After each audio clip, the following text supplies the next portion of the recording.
Jericho Rosales, may hamon kay Paulo Avellino.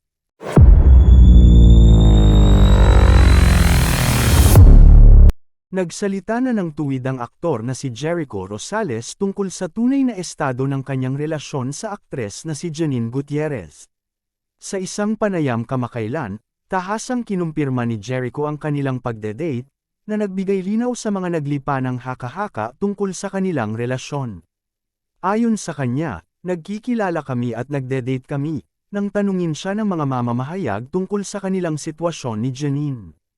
Ang pag-amin na ito ay dumating ilang buwan matapos silang makita na magkasama sa iba't ibang okasyon, na naging sanhi ng mga spekulasyon at tsismis na maaaring sila ay nasa isang seryosong relasyon.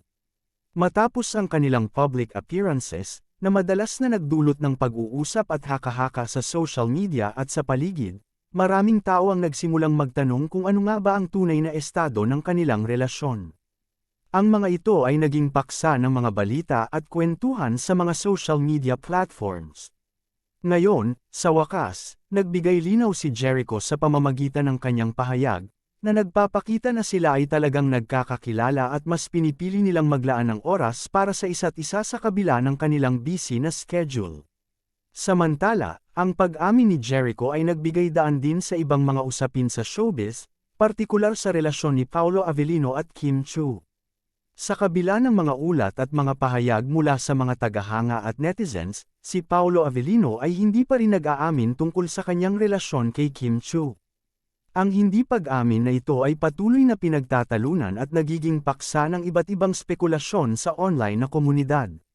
Maraming mga netizens ang nag-iisip kung bakit hindi pa rin nagbibigay ng malinaw na pahayag si Paulo tungkol sa kanilang estado ni Kim. At kung ano ang dahilan sa likod ng kanyang pag-iwas sa formal na pag-amin. Ang hindi pag-amin ni Paulo ay tila nagdudulot ng panggigilalas at pang-uusisa mula sa publiko. Ang ilang mga tagahanga at kritiko ay nag-aakalang maaaring may mga personal na dahilan o iba pang mga konsiderasyon na nagiging hadlang sa pag-amin ni Paulo. Ang ganitong sitwasyon ay hindi bago sa industriya ng showbiz kung saan ang personal na buhay ng mga sikat na personalidad ay madalas na pinag-uusapan at nagiging sentro ng pansin. Sa kabila ng mga spekulasyon, ang mga fan ni Kim at Paulo ay patuloy na umaasang ang mga aktor ay magbibigay ng opisyal na pahayag sa tamang panahon. Ang usaping ito ay nagpapakita ng isang mas malalim na aspeto ng buhay ng mga artista, ang kanilang personal na relasyon at kung paano ito nakakaapekto sa kanilang publiko na imahe. Ang pag-amin ni Jericho ay isang hakbang patungo sa mas bukas na komunikasyon sa pagitan ng mga sikat na personalidad at kanilang mga tagahanga, samantalang ang hindi pag-amin ni Paulo ay patuloy na nagiging sanhi ng kawalang katiyakan at kuryosidad sa publiko.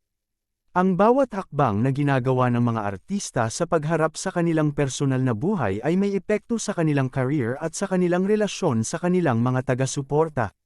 Sa huli, ang bawat aspeto ng buhay ng mga artista, mula sa kanilang relasyon hanggang sa kanilang mga personal na desisyon, ay bahagi ng kanilang public persona.